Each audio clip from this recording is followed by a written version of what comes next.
6 months after Valara Prime, Sergeant Minho stood in a training facility on the Thessian homeworld, watching his students struggle through what humans would consider a basic obstacle course. They were exhausted after 20 minutes. Back on Earth, basic training required running the same course for 2 hours straight. "Come on," Minho encouraged, keeping his voice patient. "You've got this. Don't think about the distance. Just focus on the next step." Then the next. Then the next. Dalim collapsed at the halfway point, his legs giving out. He'd joined the newly formed Thessian Defense Force, determined to learn how to protect his people. But his body wasn't built for this. Thessians were miners and thinkers, not warriors. Their bones were lighter, their muscles weaker, their endurance minimal compared to humans. Minho jogged over, not even breathing hard. "Administrator, you all right?" "I can't do this," Dalim gasped. "My body won't let me. I'm not built like you." "No, you're not," Minho agreed, offering a hand to help Dalim up. "And that's okay. You don't have to become human. You just have to become the best version of yourself. Look, you lasted 20 minutes today. Last week you lasted 10. That's progress. That's growth. That's what matters." Dalim looked at the human sergeant, seeing genuine encouragement rather than mockery. "How do you stay so positive? You're teaching beings who will never be as strong or fast or tough as humans. Doesn't it frustrate you?" "Why would it frustrate me?" Minho asked, genuinely confused. "You're trying. You're learning. You're getting better every day. That's all anyone can ask. Besides, you've got advantages we don't have. Your people are natural mathematicians. You can calculate trajectories in your head faster than our computers. You see patterns we miss. We're teaching you to fight, but you'll teach us to think. It's a trade." Across the galaxy, similar scenes played out on a dozen worlds. Human military advisors worked with species that had never known war, teaching them not just combat tactics but survival skills, how to push past pain, how to function on minimal sleep, how to make decisions under pressure, how to refuse to give up even when logic says you should. On the Veltharan homeworld, Private Kangman led a class of new recruits on a 10-kilometer run. Most of them dropped out after 3 kilometers. Kangman ran alongside them, encouraging them, pushing them, showing them what was possible. "Running is meditation," Kangman explained to a struggling Veltharan named Pixil. "Don't fight the pain. Accept it, understand it, then move past it. Your body is capable of so much more than you think. You just have to convince your mind to let it happen." "But you're human," Pixel panted. "You're built for this. I'm not. My ancestors weren't built for this either," Kangman replied. "They built themselves into this over millions of years. Evolution didn't give us endurance. We earned it by refusing to stop. Every generation pushed a little harder, lasted a little longer. You're doing the same thing now. You're evolving. Not physically, not yet, but mentally. And mental evolution is faster." Lieutenant Nari found herself teaching tactical analysis at the Galactic Defense Academy, newly established in the wake of Valara Prime. Her students were officer candidates from 30 different species, all trying to understand human military doctrine. "The key principle," Nari explained, pointing to a holographic battlefield, "is adaptability. Plans are important, but plans never survive contact with the enemy. You need to be able to think, adjust, improvise. Don't marry yourself to a single strategy. Be like water. Flow around obstacles. Find weaknesses. Exploit them." A student named Horvath, a centaurian with 4 arms and compound eyes, raised a hand. "Lieutenant, human tactics seem to rely heavily on individual initiative. Our species prefer centralized command. How do we reconcile these approaches?" "You don't," Nari replied. "You don't have to fight like humans. You fight like centaurians. Use your advantages. You have 4 arms, which means you can manipulate multiple weapons simultaneously. You have compound eyes, which means you have nearly 360-degree vision. Don't copy our tactics. Learn our principles and adapt them to your strengths." In orbit above Earth, Defense Minister Taeyong met with Commander Hyon aboard the Inchen's Resolve. The ship had been refitted after Valara Prime, upgraded with new weapons and defenses. But Hyon seemed troubled. "Something bothering you, Commander?" Taeyong asked. Hyon stared out the viewport at Earth below, the blue and green planet that had forged humanity through millions of years of struggle. "Sir, I've been thinking about what we're doing.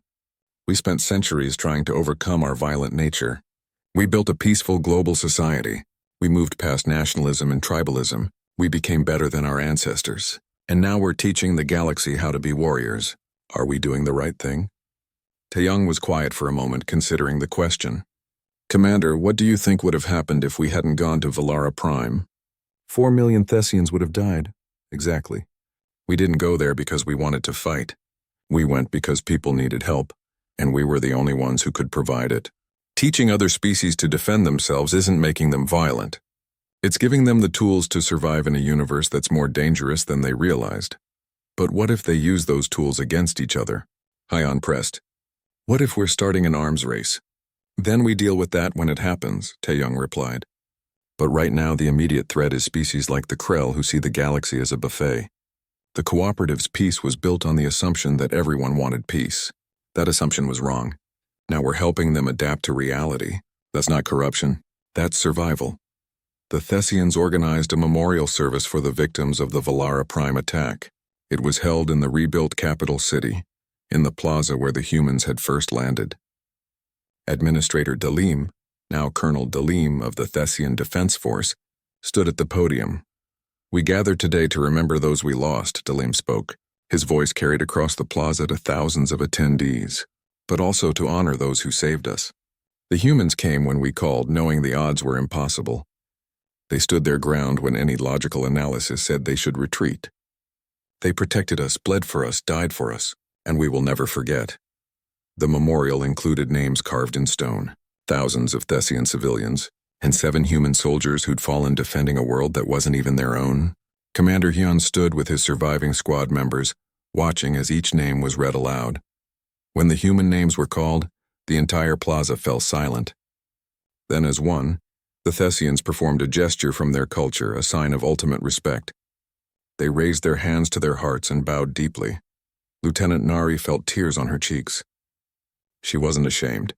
After the ceremony, she found Dalim and shook his hand. Thank you, she said simply, for honoring our dead. They earned that honor, Dalim replied. They taught us something important. That strength isn't just physical. It's the will to stand when others fall, to protect when others flee, to sacrifice when others take. That's what being a warrior means, not violence, protection. The ceremony concluded with a human tradition. 7 empty chairs, 7 sets of boots, 7 rifles standing upright, 7 helmets placed on top, a final salute to the fallen. Sergeant Minho stood at attention, his hand raised in salute. Around him, Thessian soldiers tried to replicate the gesture. They didn't get it quite right, but they tried. And that effort meant everything. Far from the ceremony, deep in uncharted space, the Krell Queen studied her tactical displays. The defeat at Valara Prime had been instructive. She'd learned that humans couldn't be overwhelmed by simple numerical superiority. They were too adaptable, too skilled, too stubborn. But the Queen had also learned something else from watching the recordings. Humans were teaching other species their tactics, spreading their knowledge across the galaxy. That meant eventually, many species would know how to fight effectively. The window of opportunity was closing. Prepare the fleet, the Queen commanded her subordinate minds. We'll let the humans train their allies. Let them feel secure. Let them spread themselves thin across dozens of worlds. Then when they're confident and stretched to their limits, we'll show them what real numbers mean. 50,000 warriors failed. 500,000 will not. In her hive mind, plans formed. Strategies evolved.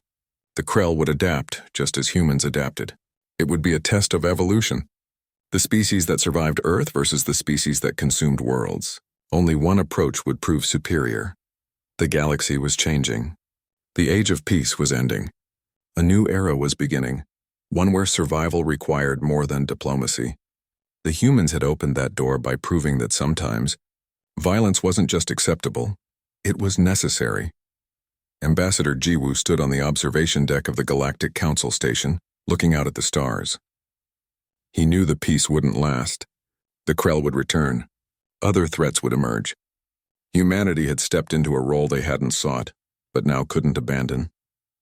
His personal communicator chimed. A message from Earth. More requests for military advisors. The Horvian Collective wanted training. The Meridian Alliance wanted defense consultations. The Tessian Empire wanted to purchase human weapons. The galaxy had called Earth for help once. Now they couldn't stop calling. And Earth, because it was Earth, kept answering. Jiwoo smiled sadly. The Galactic Cooperative Relief Fleet arrived 3 days after the battle, expecting to find ruins and corpses. Instead, they found a functioning city with 4 million living Thessians and 200 humans who looked like they'd just finished a difficult training exercise. The fleet commander, a dignified moth named Admiral Kelvin, stood in the plaza where the humans had first landed, trying to process what he was seeing. "You held," Admiral Kelvin said, looking at Commander Hyun, "against 40,000 Krell warriors. For 3 days, with 200 soldiers. How is this possible?" Hyun shrugged, looking uncomfortable with the attention.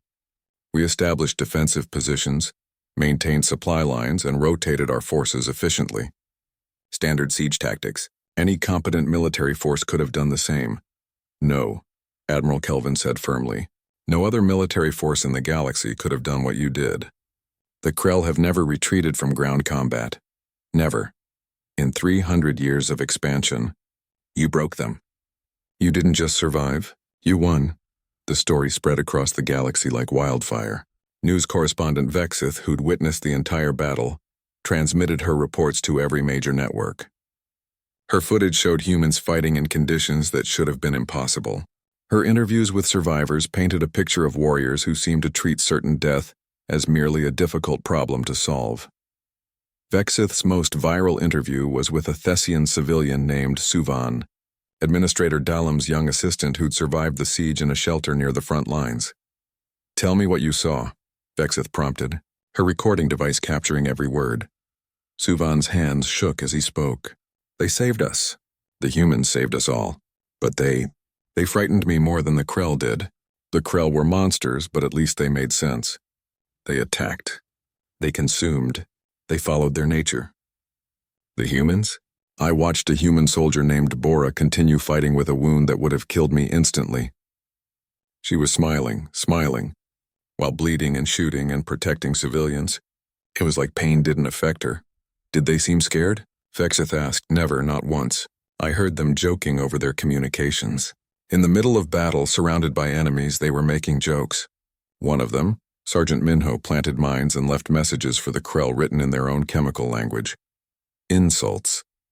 He was mocking creatures that wanted to eat him." "What kind of species does that?" Vexith conducted dozens of interviews and everyone told the same story. The humans were efficient, professional, and absolutely terrifying.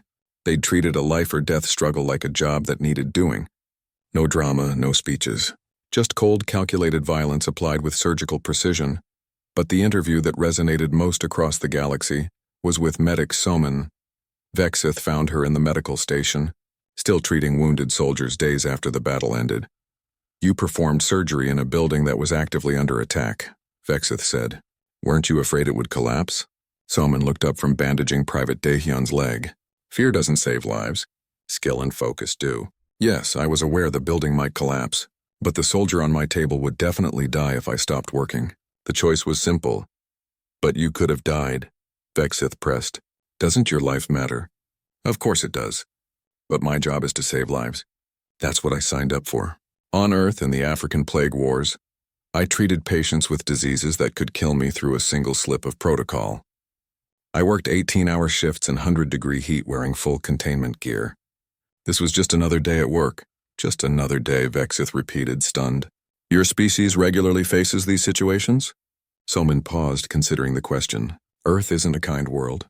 We have diseases, natural disasters, predators, temperature extremes. Humans die every day from our own planet trying to kill us. We had to become tough to survive. Not by choice. By necessity. We're not special. We're just survivors." The interviews went viral across the galactic network. Billions of beings watched humans describe horrors casually, treating nightmare scenarios as normal workdays. The response was mixed. Some species were inspired by human resilience. Others were terrified by human capability. Many questioned whether humans should be allowed such freedom in galactic space. The Galactic Council convened an emergency session 2 weeks after Valara Prime. Every representative had watched the footage. Everyone had read the reports. The debate was heated. "They're too dangerous," insisted Representative Zills, her scales flashing red with agitation. "They come from a world that shaped them into perfect warriors. They think violence is normal. They joke about death. They're fundamentally incompatible with civilized society. They saved 4 million lives, countered Representative Moth, his antenna quivering with emotion. They could have evacuated partially and saved themselves. Instead, they stood their ground and protected strangers. That's not violence. That's heroism. Heroism born from a capacity for violence, Representative Zills shot back. They're efficient killers. That's what Deathworld evolution created. What happens when those efficient killers decide we're the enemy? Ambassador Jiwoo stood, requesting permission to speak. High Counselor Vren nodded and Jiwoo approached the central podium. The chamber fell silent. You call us Deathworlders like it's a curse, Jiwoo began, his voice calm but firm. You fear our adaptability, our aggression, our resilience. I understand why. You evolved on paradise worlds where survival was guaranteed, where cooperation was natural because resources were abundant, where peace was logical because violence was unnecessary. You built a beautiful civilization based on those principles, and you should be proud of it. He paused, looking around the chamber at the hundreds of species represented. But the universe is not your paradise worlds. There are species like the Krell who don't care about your principles, who won't negotiate or compromise, who only understand strength. You created a civilization where war was forgotten, and that's admirable, but it also left you defenseless when real threats appeared. So we should become like you? Representative Zills demanded. Violent and paranoid? No, Jiwoo said quietly. You should remain exactly who you are, peaceful, diplomatic, civilized. But understand this. Our violence, our aggression, our resilience, these weren't gifts. They were requirements. Earth tried to kill us every single day for millions of years. Predators hunted us. Diseases infected us. Disasters destroyed our homes. We didn't choose to become warriors. We became warriors because the alternative was extinction. He stepped closer to the podium, his expression intense. Every human alive today is descended from ancestors who refused to give up when extinction seemed certain, who adapted when adaptation seemed impossible, who fought when fighting seemed hopeless. Yes, we're dangerous. Yes, we're capable of terrible violence, but we're also the only species that will stand between you and threats you're not equipped to handle. Not because we're better than you, but because we're different than you. We evolved for a universe that wants to kill us. You evolved for a universe that nurtured you. Both approaches are valid, but right now you need what we bring to the table. The chamber was silent for a long moment. Finally, High Counselor Vren spoke. Ambassador Jiwoo, what does Earth want from this relationship? Why help us at all? Jiwoo smiled, and for once it wasn't the predator smile that made species uncomfortable. It was genuine warmth. Because you called for help. Because beings were dying and we could stop it. Because despite our violent history, humans believe in protecting those who can't protect themselves. It's one of our defining characteristics. We've been fighting each other for thousands of years, yes, but we've also been saving each other for just as long. That's what makes us human. The capacity for both war and compassion. The ability to be gentle and terrible, depending on what the situation requires. The vote was close. Some species wanted humans restricted or expelled. Others wanted humans embraced as protectors. In the end, the Council decided to maintain Earth's membership but with strict oversight. Human military forces would require unanimous Council approval for deployment. But something else happened, something the Council didn't officially acknowledge. Several species began quietly reaching out to Earth, requesting defense consultations, asking for training, wanting to learn from the Deathworlders how to protect themselves. Privately, even Representative Zills admitted to her aides, I don't like them. They frighten me. But the Krell are still out there, and I'd rather have humans on our side than facing us as enemies. On Earth, Commander Hyun returned to a hero's welcome, parades, medals, honors. He accepted them all with quiet humility. When asked by reporters how he felt about being called a hero, his answer was simple. We did our job. People needed help. We helped them. That's not heroism. That's just basic decency. Any of you would have done the same. But Lieutenant Nari, standing beside him, knew the truth. Not everyone would have done the same. Most species couldn't have done what they did. But humans could.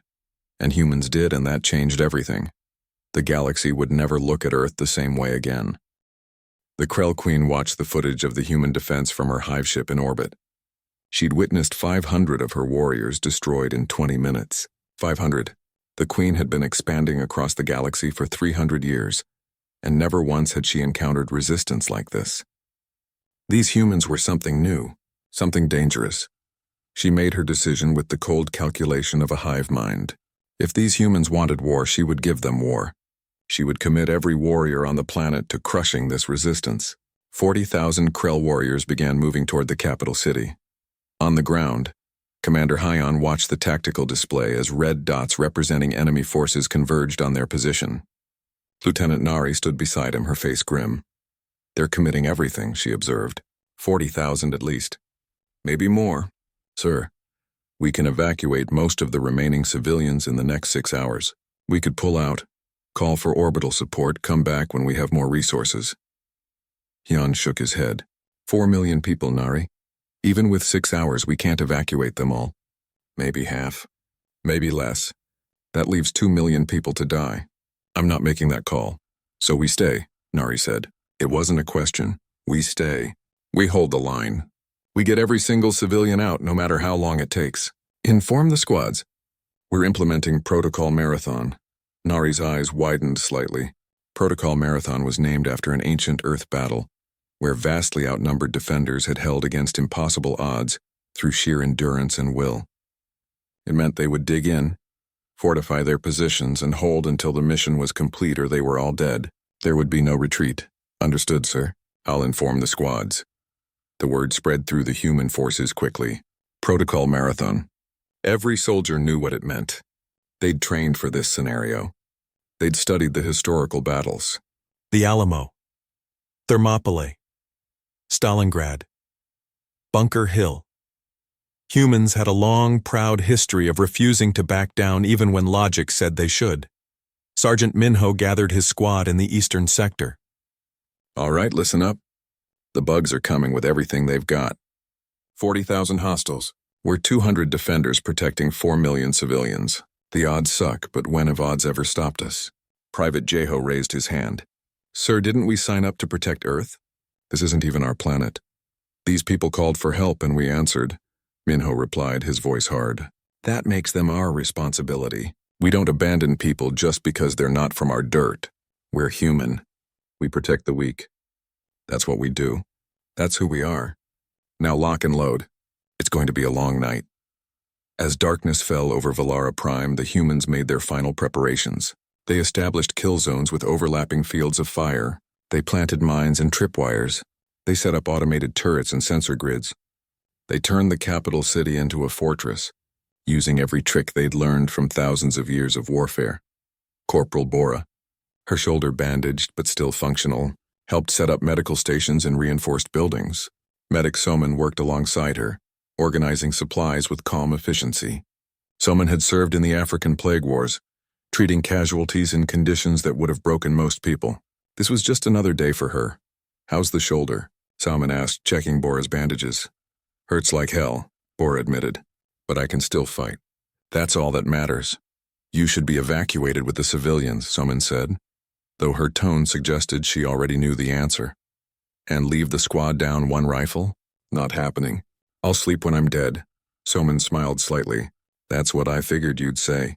Try not to prove yourself right about the sleeping when dead part. Private Kangman was running supplies between defensive positions. He'd been running for 8 hours straight, carrying ammunition, food, water, and equipment. His legs burned and his lungs ached, but he kept moving. A Thessian observer, a journalist named Vexith, who'd arrived to document the battle, watched him in disbelief. How are you still moving? Vexith asked as Kangman dropped off another load of ammunition to a forward position. You've been running for 8 hours without rest. Our species would collapse after 1 hour of this activity. Kangman grinned, sweat pouring down his face. Ma'am, humans are endurance hunters. Back on Earth, our ancestors would chase prey for days until it collapsed from exhaustion. 8 hours. I'm just getting started. We're built for this. Built for this, Vexith repeated, recording everything. Your entire species is built for war. Not war, Kangman corrected, hefting another supply crate. Survival. War is just one aspect of it. We're built to survive anything. Bad weather, bad terrain, bad odds. We adapt, we endure, we overcome. The Krell attack began at midnight. 40,000 warriors hit the human defensive perimeter like a hammer striking an anvil. The sound was overwhelming, a cacophony of clicking mandibles, screeching war cries, and the thunder of human weapons responding. The eastern sector took the brunt of the assault. Sergeant Minho's squad opened fire with everything they had. The first wave of Krell ran straight into the minefield, and explosions lit up the night like deadly flowers. Hundreds died instantly, but thousands more kept coming. Contact front. Adjust fire. Watch your sectors. Minho's voice was calm despite the chaos. He'd been in worse situations. The Seoul Underground Wars had been close quarters fighting in pitch darkness against an enemy that knew the tunnels better than he did. This was almost relaxing by comparison. The Krell hit the first defensive line and started to break through. That's when the humans did something that shocked the Thessian observers. They activated their night vision equipment and turned off all the lights. Suddenly, the battlefield went dark. The Krell, evolved for daytime hunting, struggled in the darkness. But the humans thrived. Their night vision gear turned the dark into shades of green clarity. They could see everything. The Krell couldn't see anything. The battle turned into a slaughter, but not the one the Krell Queen had planned. Lieutenant Nari coordinated the defense from the command post, her eyes tracking multiple displays at once. Western sector, shift fire 30 degrees left. You've got a flanking group trying to slip past. Southern sector, conserve ammunition. You're using too much too fast. Northern sector, good work. Keep that pressure up. The Thessians watching from the command center couldn't believe what they were seeing. The humans were fighting at night, in conditions that should have been impossible. They were coordinated, calm, and efficient. They didn't panic. They didn't break. They simply fought, adjusting tactics on the fly, covering each other, working as a perfect unit. Corporal Bora was at the northern sector when a Krell warrior broke through the line and headed for a building full of civilian refugees. She was the only one in position to stop it. Her shoulder screamed in agony as she raised her rifle, but she didn't hesitate. 3 shots, center mass. The Krell dropped 2 meters from the building entrance.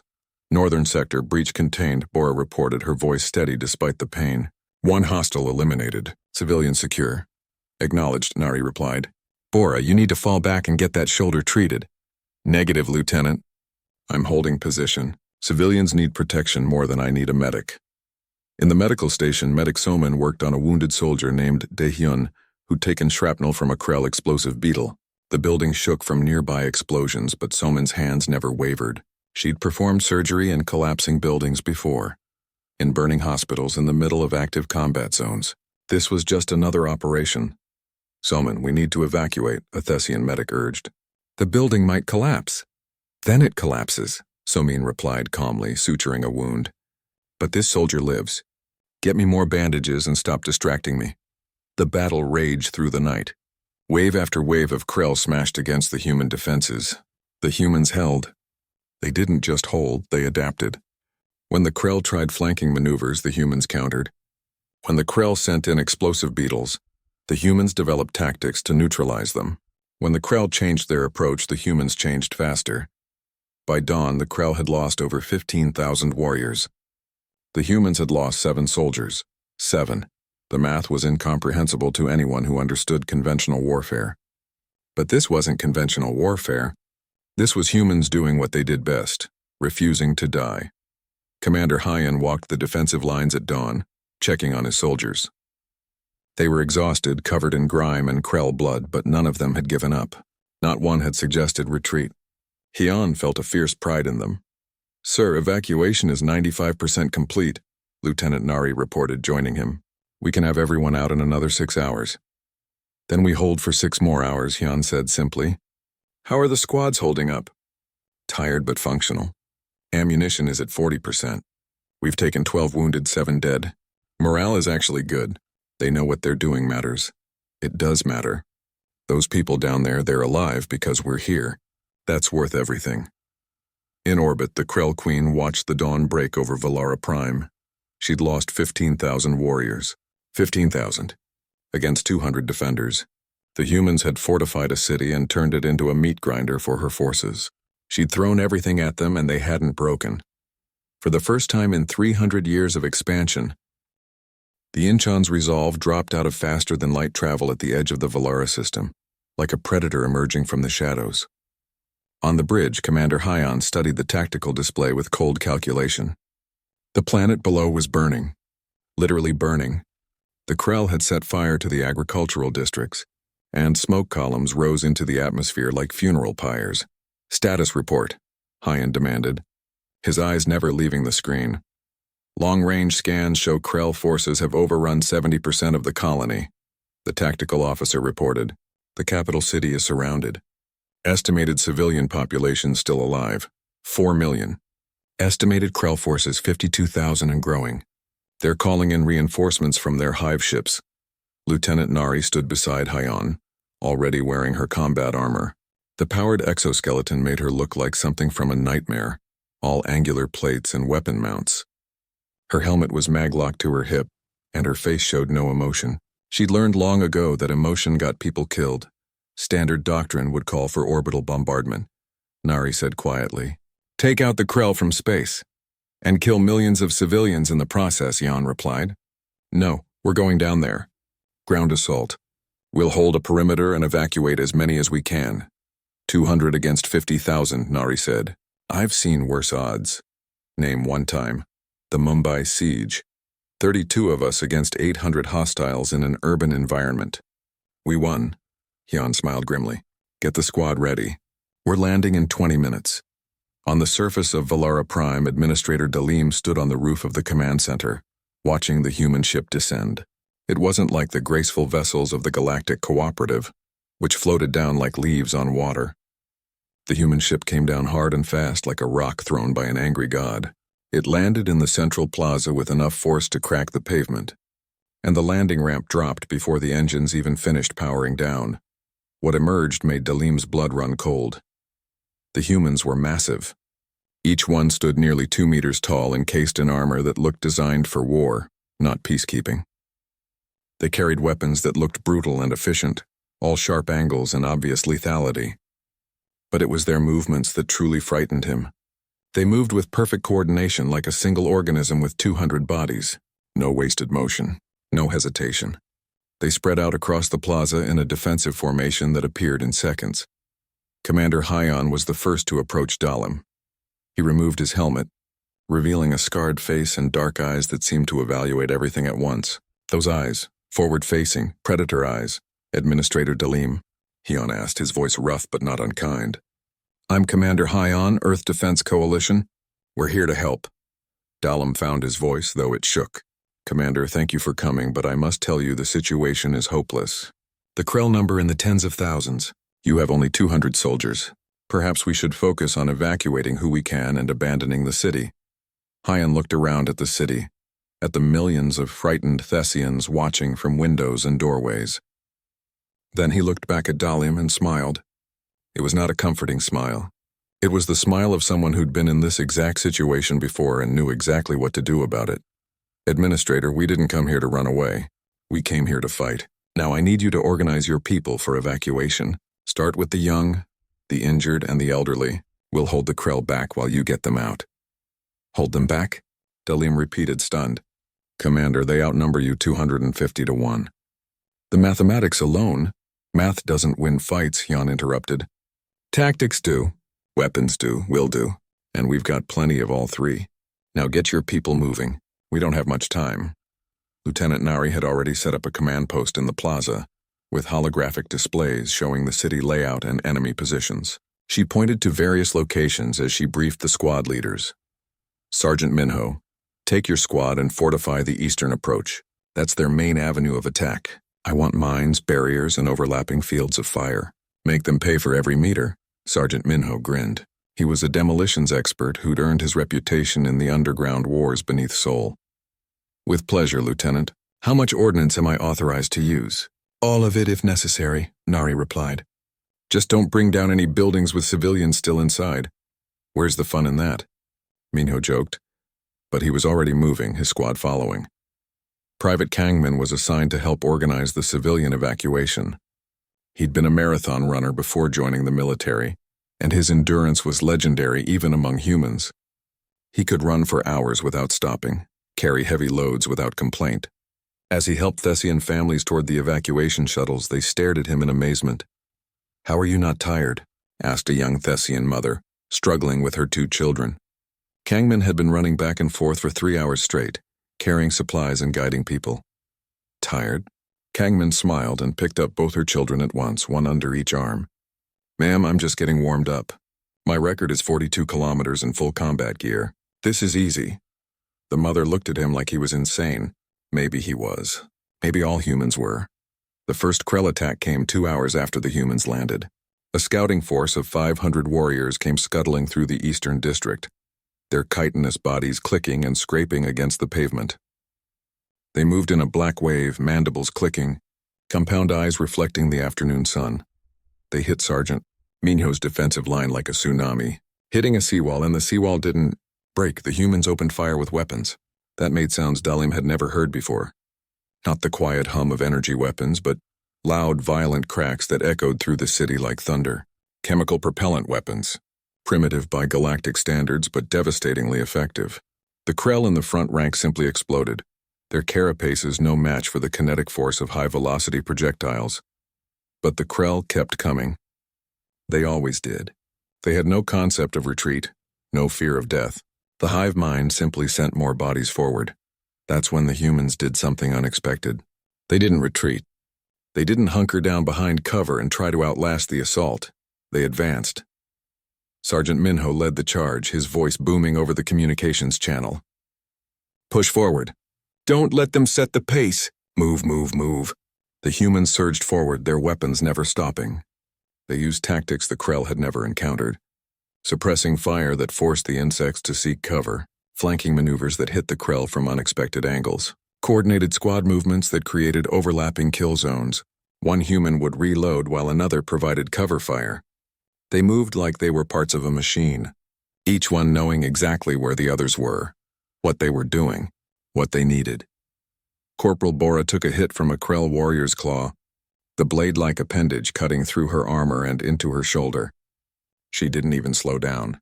She switched her rifle to her other hand and kept firing, her face twisted in pain but her movements still precise. A Thessian medic tried to reach her, but she waved him off. I'm fine, Bora growled. It's just a scratch. Check the civilians, just a scratch. The wound would have killed most galactic species. For the human, it was an inconvenience. The battle lasted 20 minutes. When it was over, 500 Krell warriors lay dead in the street. The humans had 0 casualties. 0. Corporal Bora had a nasty cut and Private Jeho had twisted his ankle, but everyone was still combat ready. Dalim walked through the aftermath in a daze. The street was covered in Krell bodies and the chemical smell of human gunpowder. Sergeant Minho was checking his equipment, calmly reloading magazines as if he'd just finished a training exercise. He looked up when Dalim approached. Problem, Administrator? Minho asked cheerfully. How? Dalim managed to say. How did you do that? They outnumbered you 12-1. They're vicious fighters. How did you win so easily? Minho looked genuinely confused by the question. Easily? Administrator, that was a standard defensive engagement. We had superior positioning, coordinated fire teams, and prepared defenses. The Krell just charged straight at us with no tactics whatsoever. It wasn't easy. It was just basic. Basic, Dalim repeated numbly. Yeah, we've been fighting wars against each other for thousands of years, Minho said, checking his rifle's action. We've gotten pretty good at it. These bugs? They're amateurs. They've got numbers but no strategy. No adaptability. They just throw bodies at problems. That doesn't work against humans. Commander Hyon approached, surveying the battlefield with satisfaction. Good work, Sergeant. How's our defensive perimeter? Solid, sir. We can hold this position indefinitely. The Krell will try again, probably with more numbers, but we're ready. Hyon nodded, then turned to Dalim. Administrator, how's the evacuation progressing? We've moved 60,000 civilians so far, Dalim reported, still trying to process what he'd witnessed. But Commander, the Krell will come again, with everything they have. They won't stop. Good, Hyon said, and his smile was that of a predator who'd just spotted prey. Neither will we. The emergency signal screamed across every communication channel in the galaxy. On Valara Prime, Administrator Dalim pressed the button with shaking hands, knowing it might be the last thing he ever did. Through the reinforced windows of the command center, he could see them coming. Thousands of them. The Krell swarm moved like a black tide across the mining colony, consuming everything in their path. This is Valara Prime Colony, Thessian settlement to any ships in range. Dalim spoke into the microphone, his voice cracking. We are under attack by hostile forces. The Krell swarm has breached our outer defenses.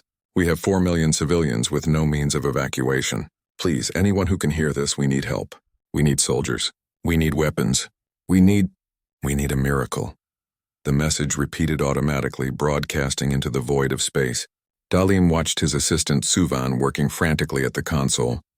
Suvan was young, barely past his naming ceremony, and his blue skin had gone pale with fear. The Thessians were not a warrior species. They were miners, artists, philosophers. Their bodies were fragile, their bones light, their strength minimal. They had no concept of war because their homeworld had no predators, no natural disasters, no reason to evolve violence. Sir, the outer districts have fallen, Suvan reported, his voice barely a whisper. The Krell are moving toward the residential sectors. We have maybe 6 hours before they reach the city center. 6 hours. Dalim closed his eyes. The Galactic Cooperative would receive their message in minutes, but help would take days to arrive. Even then, what help could come? The Cooperative had peacekeeping forces, yes, but they were ceremonial. Parade soldiers with energy weapons they barely knew how to use. The galaxy had been at peace for 300 years. No one remembered how to fight a real war.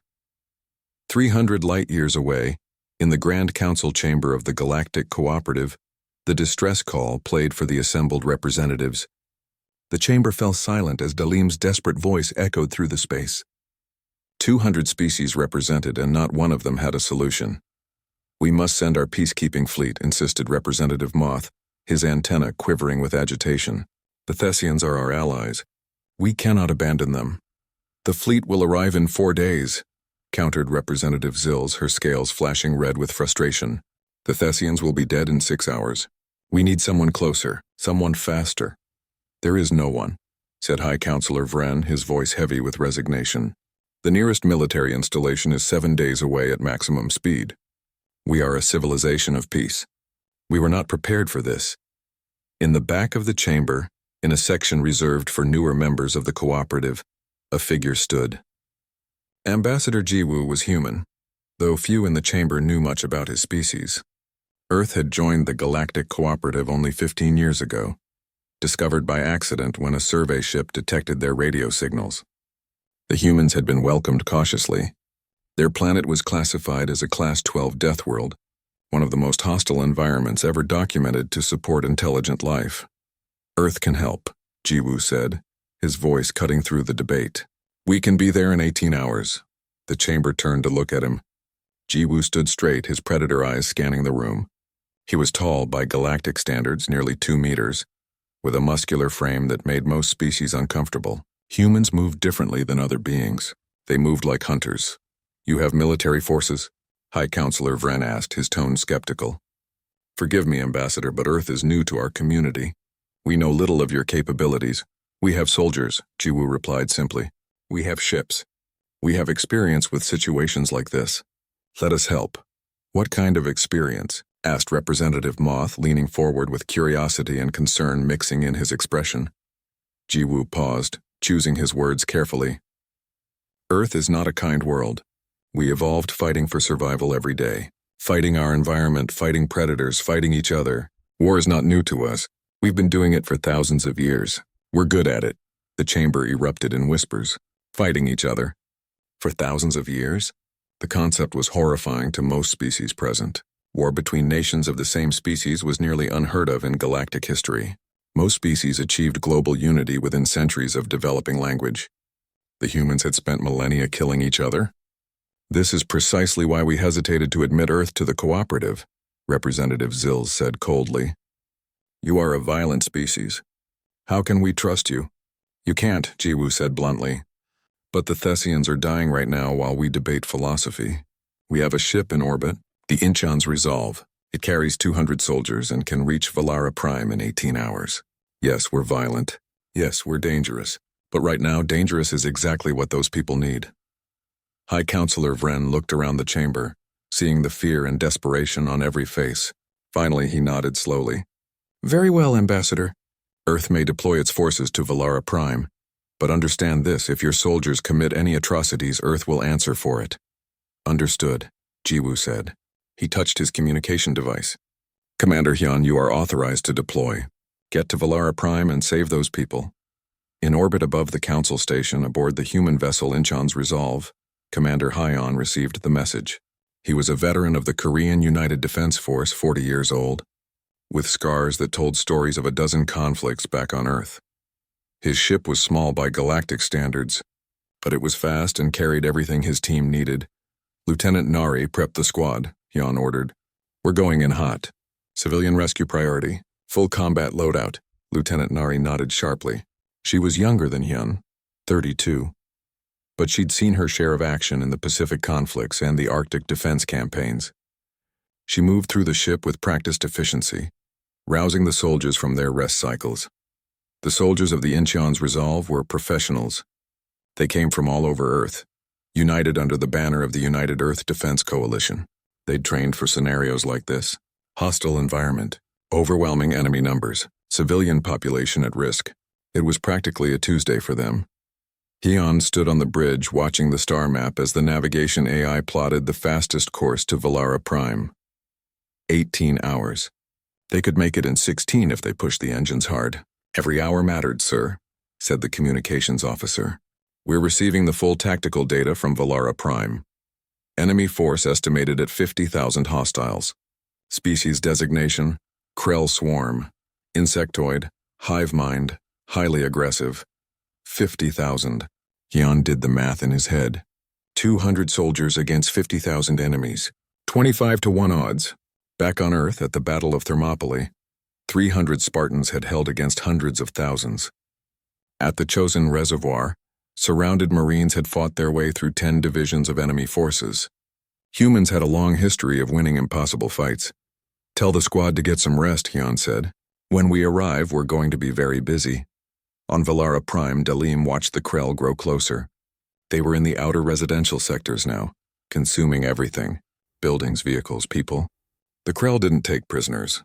They didn't negotiate. They simply consumed and moved on. His console beeped. A response to the distress call. Dalim's hearts leaped with hope as he opened the message. This is Commander Hyun of the Earth vessel Incheon's Resolve. We received your distress call. Help is coming. Hold your position. Protect your people. We'll be there in 16 hours. Stay strong, 16 hours. Dalim looked at the advancing Krell, then back at the message. Earth, he'd heard of them. The Deathworlders. The violent newcomers. What kind of help could they possibly provide? He would find out soon enough.